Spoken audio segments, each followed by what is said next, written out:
Bismillahirrahmanirrahim. Assalamualaikum warahmatullahi wabarakatuh. Salam sejahtera untuk kita semua. Pertama-tama perkenalkan, nama saya Nur Intan dari jurusan Pendidikan Agama Islam, program Pasca Sarjana Institut Agama Islam Negeri Parepare, tahun ajaran 2020-2021. Baiklah, kali ini saya akan membahas materi dari mata kuliah Pendekatan dan Strategi Pembelajaran PAI TIK. Adapun materi yang ingin saya bahas yaitu komponen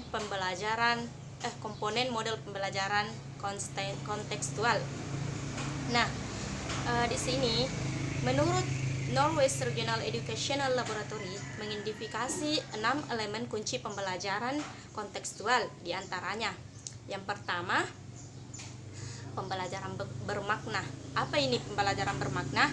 Pembelajaran bermakna yaitu pemahaman, relevansi, dan penghargaan pribadi terhadap peserta didik, sehingga ia berkepentingan terhadap bahan ajar yang harus dipelajari.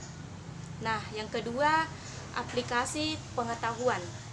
Nah, aplikasi pengetahuan ini yaitu kemampuan dalam memahami apa yang dipelajari dan bagaimana menerapkan pada masa sekarang dan masa yang akan datang.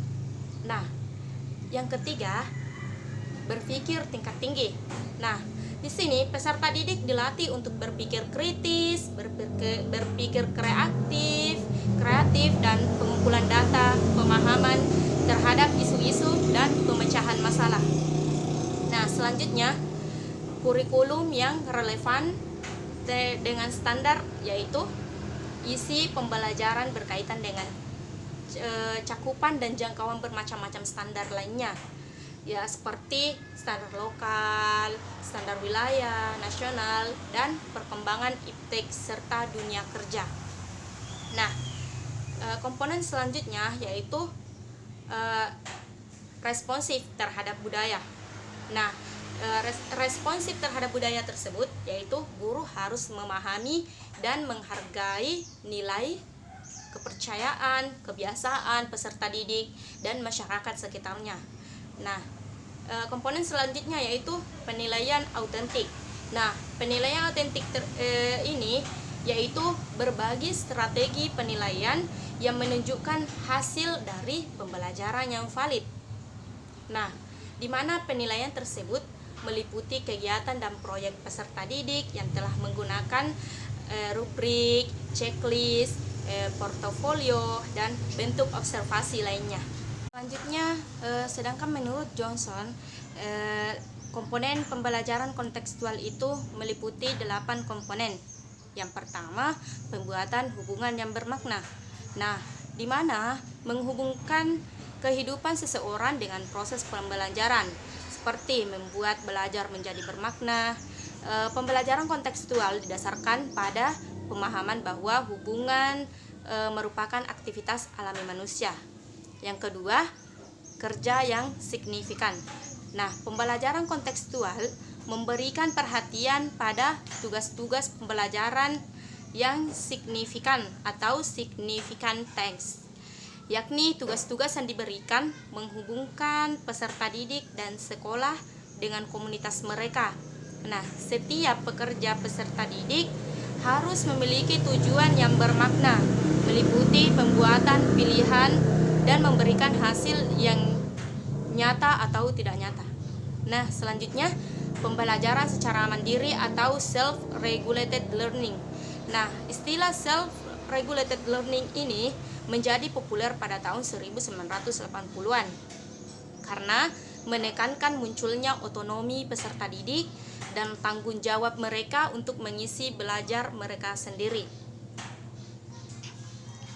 Nah, self-regulated learning menerapkan proses pembelajaran yang mengikut sertakan peserta didik dalam tindakan independen. Nah, selanjutnya, berkolaborasi. Kolaborasi merupakan komponen esensial dan pembelajaran kontekstual. Nah, kolaborasi sekolah dengan partner bisnis dan masyarakat, sekolah menengah dan sekolah tinggi bekerja sama, dan guru biasanya berkolaborasi dengan orang tua dan rekan kerja. Sedangkan Johnson dan Holubeck memberikan aturan yang penting diperhatikan anggota kelompok dalam bekerja sama meliputi pertama, bekerja secara kooperatif dengan anggota kelompok. Yang kedua, tetap fokus pada tugas kelompok. Yang ketiga, pastikan semua individu terlibat dan tidak ada yang mendominasi. Nah, selanjutnya bersama-sama memimpin kelompok, menghasilkan kesimpulan kelompok, dan pastikan setiap anggota pada penyelesaian kelompok sebelum melangkah lebih lanjut. Dan yang selanjutnya bergilir mencatat hasil kelompok. Yang terakhir, harus saling mendengarkan secara seksama dan mencoba untuk mendasarkan pada ide-ide anggota kelompok. Nah, selanjutnya komponen yang selanjutnya yaitu berpikir kritis. Dalam membantu peserta didik mengembangkan potensi intelektual, maka pembelajaran kontekstual memberikan penekanan berpikir kreatif dan kritis. Nah, yang selanjutnya, komponen selanjutnya pengasuhan individu atau nurturing the individual. Nah, beberapa aspek yang perlu diperhatikan oleh pendidik dalam pengasuhan individu peserta didik adalah sebagai berikut. Yang pertama, membangun hubungan komunikatif dan demokratif serta harmonis dengan peserta didik.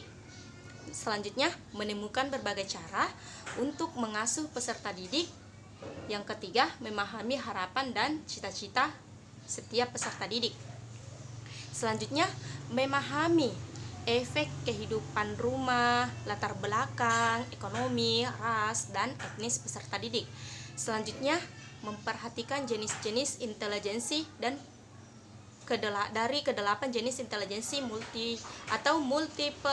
multiple intelligence yang dimiliki setiap peserta didik. Nah, selanjutnya memahami emosi, belajar, dan memori setiap peserta didik. Nah, komponen selanjutnya yaitu standar pengayaan tinggi. Nah, di standar pengayaan tinggi ini ada beberapa hal yang harus diperhatikan oleh pendidik. Yang pertama, kecakapan dasar, di mana kecakapan dasar ini terdapat beberapa komponen. Yang pertama, kecakapan dasar membaca, menulis, aritmatika, dan matematika, menyimak dan berbicara.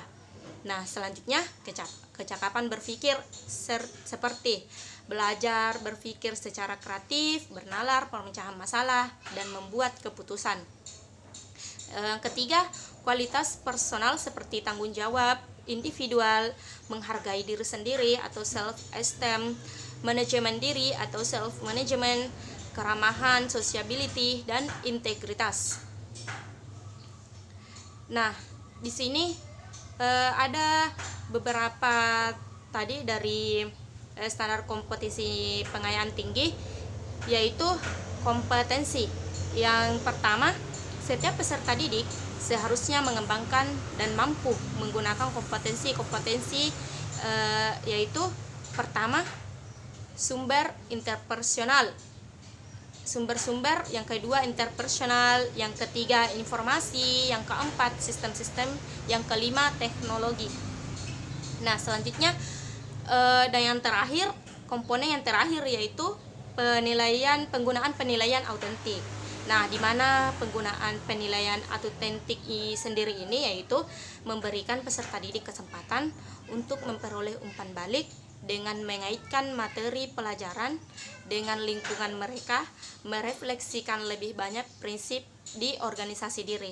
Nah, adapun kesimpulan yang dapat kita ambil dari materi ini yaitu di mana peserta didik dan pendidik wajib berkolaborasi dalam kelas agar peserta didik mampu berpikir kreatif, aktif, dan inovatif, dan peserta didik mampu mengaplikasikannya dalam kehidupan sehari-hari. Mungkin itu saja yang dapat saya sampaikan untuk kesempatan kali ini. Semoga bermanfaat. Mohon saran dan kritikannya. Wabillahi taufik wa hidayah. Wassalamualaikum warahmatullahi wabarakatuh.